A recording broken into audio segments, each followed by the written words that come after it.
El tema a presentar el día de hoy será la división diplomática francesa, de 1934 a 1935. En esta exposición exploraremos la crisis política francesa, analizaremos los eventos clave, sus consecuencias y el impacto duradero de la política nacional. Para ello tendremos un pequeño contexto político y social de la precrisis. En primer lugar tenemos la inestabilidad gubernamental. Francia enfrentaba frecuentes cambios de gobierno. Esto generó desconfianza en la clase política. En segundo lugar tenemos la crisis económica. La Gran Depresión impactó fuertemente el aumento, el desempleo y el descontento social. En tercer punto tenemos el ascenso de extrema derecha. Grupos nacionalistas ganaban fuerza, prometían orden ante el caos político. La década de 1930 fue un periodo tumultuoso para Francia, con un caldo de cultivo para el descontento. La crisis del 6 de febrero de 1934. Para ello tenemos las manifestaciones y violencia. Grupos de extrema derecha organizaban protestas masivas. Exigían la dimisión del gobierno de Édouard Daladier. Hubo enfrentamientos violentos con la policía, decenas de muertos y heridos. Causas del estallido: escándalo de corrupción política, frustración ciudadana con el sistema, desempleo y precariedad económica, influencia de movimientos fascistas europeos.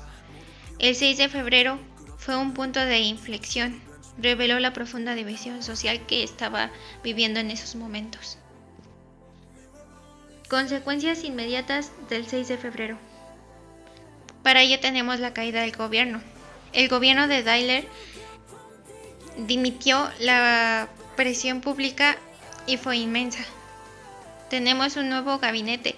Se formó un gobierno de unión nacional liderado por Gaston Doumergue.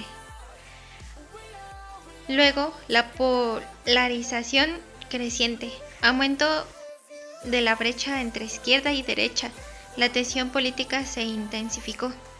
La crisis remodeló el panorama político, abrió un periodo de mayor inestabilidad. Como podremos ver, la inestabilidad que generó esto fue totalmente alta. Bueno, para ello también un punto clave fue la prensa. En 1935 el gobierno de Pierre aprobó una ley controvertida. La ley limitaba la libertad de expresión, establecía estrictos controles sobre los medios, considerada una amenaza a la democracia. Despertó fuerte oposición a la izquierda. Esta medida buscaba controlar la opinión pública en un clima tenso. Reacciones de la ley de prensa. Críticas de la izquierda. Denunciaron la ley como autoritaria, la vieron como un ataque a la república. La oposición intelectual. Figuras prominentes se manifestaron, temían por la libertad de prensa. Protestas populares. Hubo una manifestación y mítines. La ciudadanía expresó su descontento. La ley avivió aún más a la polarización, profundizó la división política del país. Como tal, la prensa no podía sacar a la luz lo que estaba pasando, porque si ellos hacían esto, se veían fuertemente atacados. Impacto profundo en la política. Mayor polarización. Las fracciones políticas se distanciaron. Creciente tensión. Relaciones izquierda-derecha se tensaron.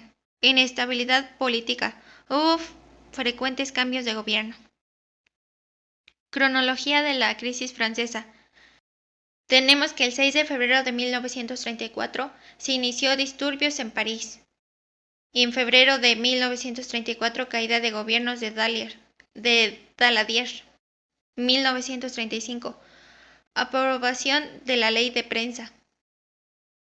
Y en este mismo año la polarización política extrema, que con ello llevó a su fin. Bueno, Para ello tenemos las conclusiones y el legado que nos dejó. Tenemos que, en primer lugar, la tensión política fue el periodo que estuvo marcado por gran inestabilidad y conflictos. La polarización. Se profundizó la división entre izquierda y derecha. Inestabilidad. Condujo a frecuentes cambios de gobierno en Francia. Eventos clave. Eventos clave fueron las crisis del 6 de febrero y la ley de la prensa. Fueron